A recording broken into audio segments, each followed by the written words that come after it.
So who should Usyk fight next? Should he fight Joseph Parker? Should he fight Anthony Joshua? Should he fight Agit Kabayel? Should he fight Tyson Fury? Let's talk about who is the best opponent for Usyk, the undisputed heavyweight champion. So who should Usyk fight next? So over the weekend, Usyk had a sensational performance against Daniel Dubois. So what's next? Who should he fight next? Who provides the biggest threat? Let's talk about it. So there's a few names that I'm going to not include in the list, and that's going to be Moses Ituama, apologies if I pronounce that wrong, and Lawrence Okoli. Now the reason I'm going to disqualify those from the list at this time is because Moses is lacking experience. He might go on to be a great champion, and many are touting him to be the next great thing, but I think currently he does not have the experience yet to partake in such a task. And I think with Lawrence Okoli, I think there's a bit more of a developmental process. Even though he's a former champ, I think with regards to marketing for that fight to be viable, I think he would need a few more performances, good performances. So who should he fight next? Who's on the list? Well, Lennox Lewis gave his decision of who he should fight next, and he stated Joseph Parker should be next. So let's explore Joseph Parker, and I've got some notes with me. So Joseph Parker, what are his qualities? Well, Joseph Parker has good boxing intelligence. Some could argue great boxing intelligence. It's definitely, if it was like a 1 to 10, it's definitely like an 8 or a 9. He's got good boxing intelligence. He's got good movement. He showed that against Zhilei Zhang. He's got good power, and that power seems to be increasing. He's got good speed, and he's got a great team. Andy Lee, I will be bringing out a video about Andy Lee, but Andy Lee seems to be one of the best trainers out there right now. And Andy Lee was involved with Tyson Fury when he fought Usyk, so he has some, first-hand experience with regards to dealing with the task. So let's maybe talk about some of Joseph Parker's performances that might qualify him to be a threat against Usyk. Now, the performance against Deontay Wilder. Now, I know Deontay Wilder right now is seen as a shot fighter, but at the time when Joseph Parker fought Deontay Wilder, he was seen as a ferocious fighter, a dangerous fighter, and he was en route to fighting Anthony Joshua. And in that fight, from what I can remember, Joseph Parker, he controlled the distance. He nullified Deontay Wilder's right hand, which is vicious. He's got power of like a George Foreman or an Ernie Shavers. And he used the feint to set up the right hand. So it's like he was a step behind, and then he would use that feint to step in and throw the right hand. And that right hand was really fast, and he timed it to perfection.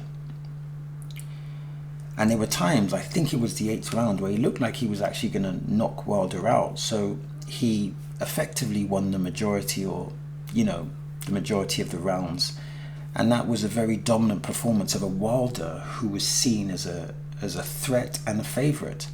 And then we have the Zhilei Zhang fight. Now, Zhilei Zhang, I believe, has retired, but when Parker fought Zhilei Zhang, he was coming off 2 vicious wins over Joseph Parker. And again, at the time, Joseph Parker was seen as that guy.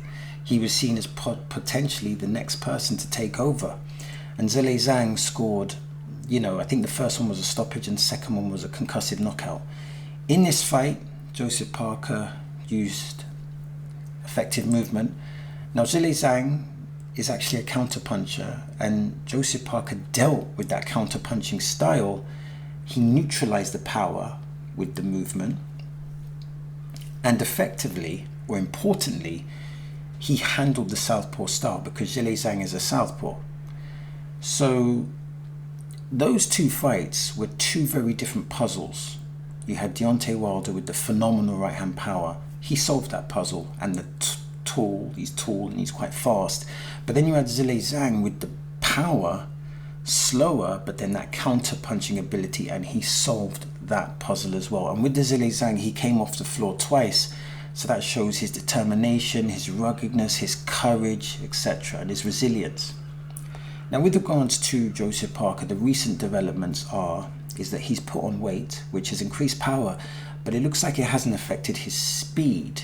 And his performance against Martin Bakole was chilling. I mean, we all know that Bakole only had 1 day's notice, or 48 hours notice, so he wasn't properly prepared. But still, he was feared.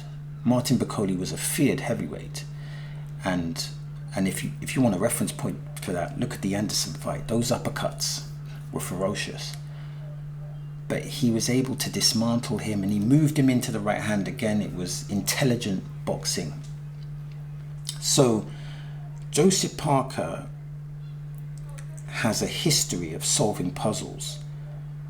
Now, albeit Usyk is a different kind of puzzle, but I think that Joseph Parker would definitely be a formidable task, and he's someone who deserves his chance and is someone that brings a lot to the table, and it'll be interesting to see if he can adapt to Usyk's adaptations. And I feel that in the Andy Lee camp, there's a lot of, it's a very positive camp right now. You know, he's got some good fighters / great fighters, and there's a lot of confidence. And I feel like Andy Lee will give him the preparation and the strategic advice that will give him every chance needed. So I think that's probably the most formidable task. Now, I guess the question is, how marketable is the fight? This is a weird one, because Joseph Parker, I believe, you know, people know who Joseph Parker is. He's popular, but I'm not sure if the fight of Usyk Parker captures the imagination, which is unfortunate because it should capture people's imagination.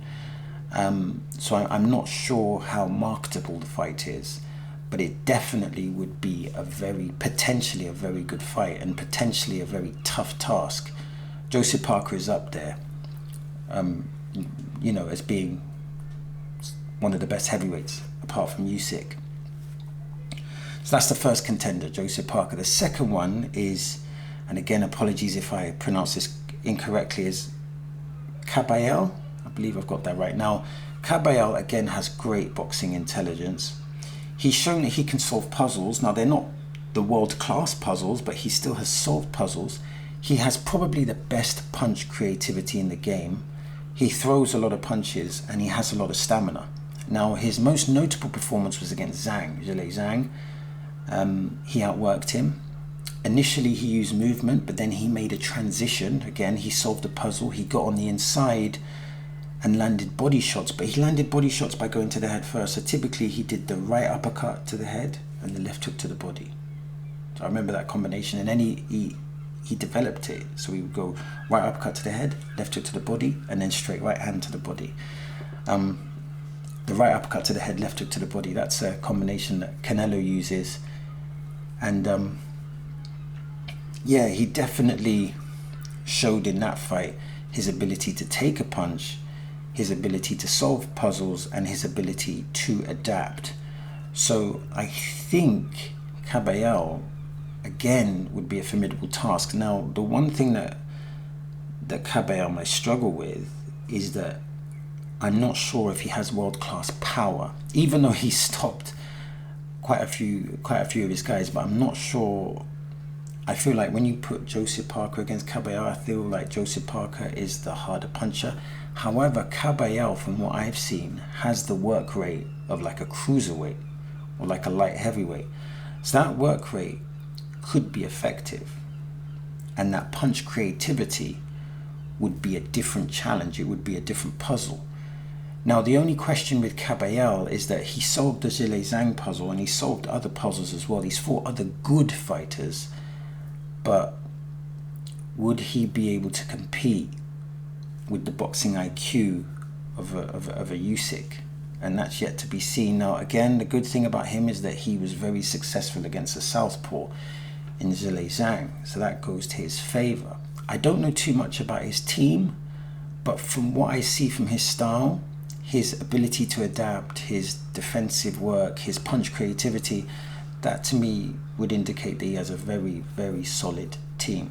So that would be the second person that I would say yes. Now, the only issue with this is that his marketability, I think, might be quite problematic. I think the Joseph Parker Usyk fight is more enticing to the public perspective. I think from the purist perspective, Joseph Parker is an enticing fight. I think from the purist perspective, the Caballero fight is exciting. But I think the public wouldn't, I don't think the public, they know who he is, because obviously he had that great performance against Zhilei Zhang, but he needs to build his brand. He needs to be more marketable, I think, for the boxing public or the general public to really get their teeth into that matchup. So because of the lack of marketability of Caballero, that fight might be difficult to make, but it potentially could be a difficult challenge. And then we got Anthony Joshua. Anthony Joshua has good boxing intelligence, has good power, good speed, and when he's on point, he has good, when he's got that confidence, he's got good combinations. And the second fight with Usyk, Anthony Joshua gave Usyk a good fight. If I remember rightly, the body work, the combinations, and the right hand counters, they caused Usyk some problems. And I think in round 9, it actually looked like Anthony Joshua was going to take over. Now, unfortunately for Anthony Joshua, Usyk adapted and then went into like Matrix mode and then just, took it to another level.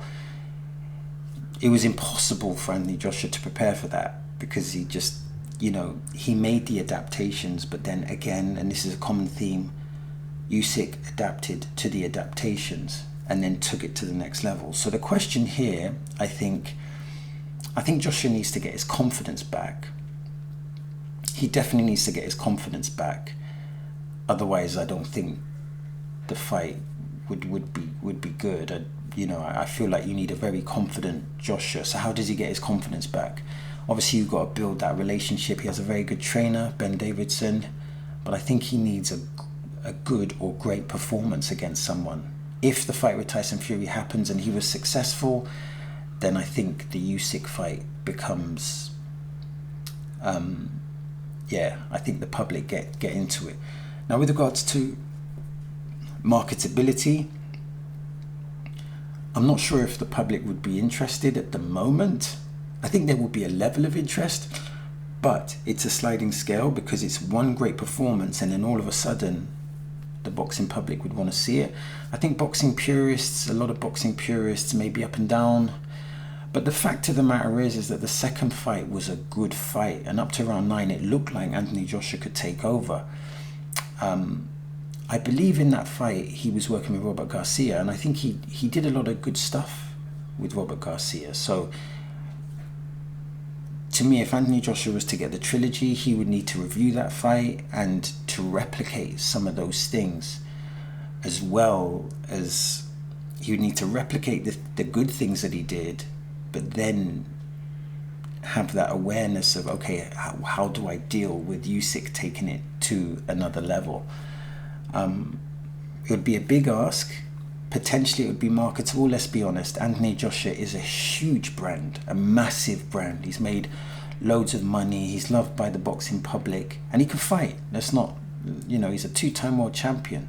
He's accomplished a lot. So I think with this, the interest in this fight is pending. Let's go to the next one. Tyson Fury. Great boxing intelligence, high-level boxing intelligence.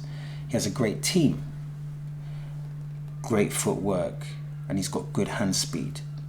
Now, I've seen online that people are undermining his performance against Deontay Wilder, which is just, I feel like that narrative bias is disappointing, and I'll explain why. When Tyson Fury fought Deontay Wilder was a feared puncher. He was seen as someone who could punch like Mike Tyson, that could punch like Ernie Shavers, that could punch like George Foreman. He was feared. His power was feared. And Tyson Fury went up against him in the first fight, had a controversial draw. Many people thought that Tyson Fury won. And then in the rematch, not only did he win, but he actually took the fight to Wilder and respectfully demolished him. And then in the third fight, they had a more competitive fight where both men went down. And that trilogy, that they were good fights. And Tyson Fury deserves a lot of respect for having the courage to go in there and compete with, at the time, was seen as the best, and and to be successful, and particularly in the way he did it, particularly in that second fight. That was emphatic. He deserves a lot of respect for that. Also, if you look at his past, the win against Klitschko, Klitschko had, I believe wasn't it like a 10-year reign, and he went to Klitschko's hometown and he won. That's phenomenal. Again, so Tyson Fury has a great pedigree. It's also important to remember, in the first fight, he hurt Usyk with the uppercut and he hurt Usyk with body shots. I believe it was after round 6. Many people thought that Tyson Fury was going to take over and win by knockout. I think what happened in that first fight was that, again, Usyk took it to another level, but there was something significant. In the 9th round, even though Tyson Fury was using the movement and he's very awkward, he was unable, his reflexes in the 9th round were unable to deal with Usyk's counters. And Usyk was, he was very dominant in that fight. And to me, the significant factor was Tyson Fury's inability to get away from Usyk's counter. And in the rematch, I think that was a different type of fight. It was still grueling, but it was less grueling. And I think Tyson Fury tried to outbox Usyk more. But again, these fights were competitive. Now, I think the issue in terms of Tyson Fury getting the victory, I think, is the stamina. He's a huge man, so obviously his stamina is always going to be an issue to a certain extent. But it's, can Tyson Fury take the fight to Usyk, be dominant and be very aggressive, but in the middle rounds to late rounds, does he have the reflexes to be able to catch those clever, awkward Usyk counters? And yeah, so, I think stylistically, the boxing intelligence of Tyson Fury very high. He'll have a great camp, which means he'll have great sparring partners. His team will get him into the optimal shape, but it's gonna be difficult. But those two fights were difficult. They were not easy fights for Usyk, particularly that first fight. That first fight was very hard. I believed, and I might have this wrong, but I believe Usyk said that was his hardest fight.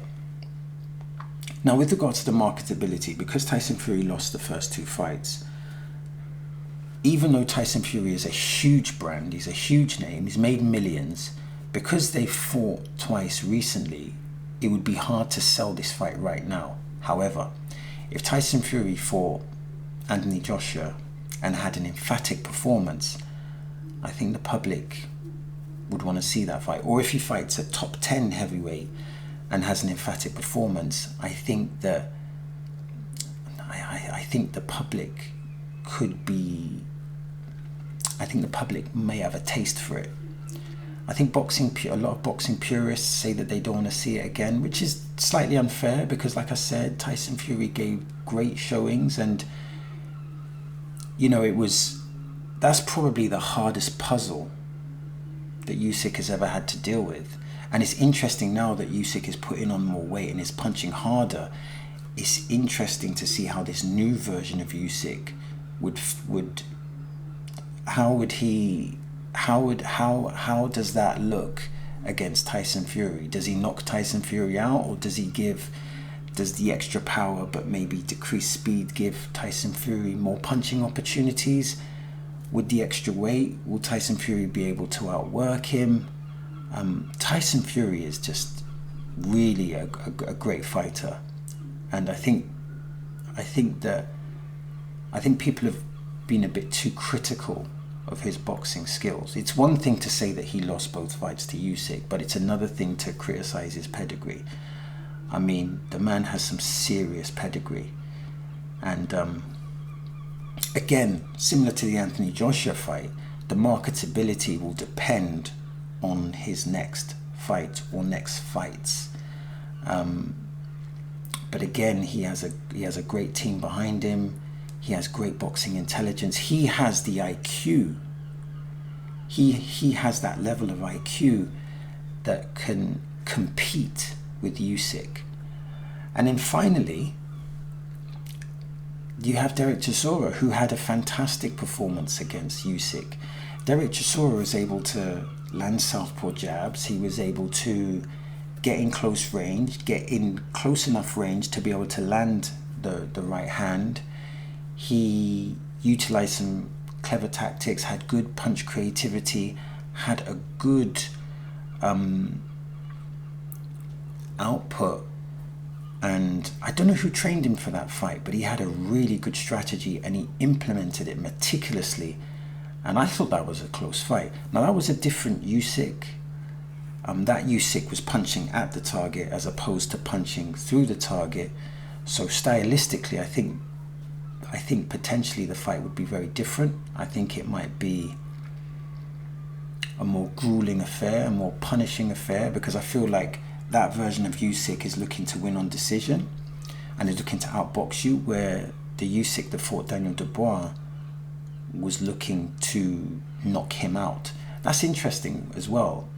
Is the Usyk that fought Daniel Dubois, was that unique to the Daniel Dubois situation, or is this new knockout style of Usyk, is he going to carry himself forward with that style, or is he going to revert back to being more of a slick boxer? And of course he was a slick boxer, but he definitely was punching with more authority and he just seemed to be more aggressive. Now, the issue with the Derek Chisora fight, and this is interesting because Derek Chisora is very popular, he's a popular brand, he has spectacular fights.